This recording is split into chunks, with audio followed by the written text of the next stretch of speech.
और बड़ी खबर देते हुए मैं फौरन आपके पास रुक करूंगी। महायुद्ध से सोना चांदी की कीमत में भी उछाल की खबर आ रही है। सोना और चांदी करीब 3% महंगा हो सकता है। महंगा होने की खबर सामने आ रही है। महायुद्ध से सोना चांदी की कीमत में भी उछाल। सोना और चांदी करीब 3% महंगा हो सकता है। सोने और चांदी को लेकर ये बड़ी खबर, बड़ी जानकारी सामने आई है। हाल के दिनों में हम सब ने देखा था सोना की कीमतों में कितनी बड़ी बड़ी उछाल हम सब ने देखी, फिर उसको डाउन होते हुए भी देखा। लेकिन अब एक बार फिर से महायुद्ध के जिस तरह के हालात बने हुए हैं, सोना और चांदी की कीमतों में उछाल की खबर है। 3% महंगा होने की जानकारी सामने आई है। विजय सरदाना जी, इस पर आपकी टिप्पणी। जैसा मैं पहले से कह रहा हूं कि यही एक सेफ ऑप्शन है। डॉलर पे आप हाथ नहीं कर सकते, डॉलर अनरिलायबल है। मार्केट में क्रूड के रेट ऊपर जाएंगे। ओवरऑल इसमें जितने भी हमारे क्रूड सप्लायर हैं उन सब पे सैंक्शंस हैं। एक हिसाब से वेनेजुएला पे समस्या है, ईरान पे समस्या है, रशिया में समस्या है, और जो बाकी सप्लायर्स थे अब वो लड़ाई में घुस चुके हैं।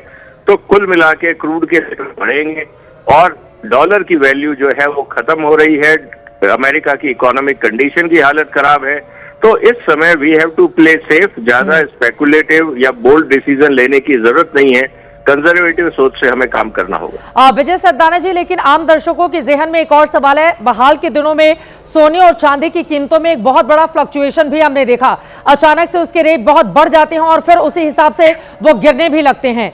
तो ऐसे हालात के मद्देनजर दर्शकों के जहन में ये जो सवाल है कि निवेश करेंगे तो कहीं ऐसा ना हो कि वो घाटे में चले जाएं, उनको क्या बताना चाहेंगे आप?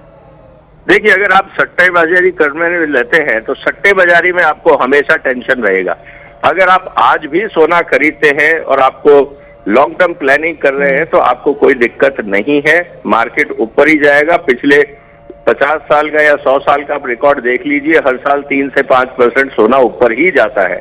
ये आपके होराइजन पे है, आपकी सोच पे है। अगर आप चाहते हैं रातों रात अमीर बन जाए सट्टा लगा के, तो आप फिर गलत बिजनेस में। बिल्कुल, बहुत धन्यवाद विजय सरदाना जी। शेयर बाजार एक्सपर्ट हमारे साथ एबीपी न्यूज पर जुड़े हुए थे। उनकी ओर से कहा गया कि अभी निवेश के मद्देनजर आपको अपने कदम थोड़े संभल कर उठाने चाहिए। सोने चांदी में निवेश बेहतर विकल्प हो सकता है, क्योंकि जिस तरह के हालात मौजूदा वक्त में बने हुए हैं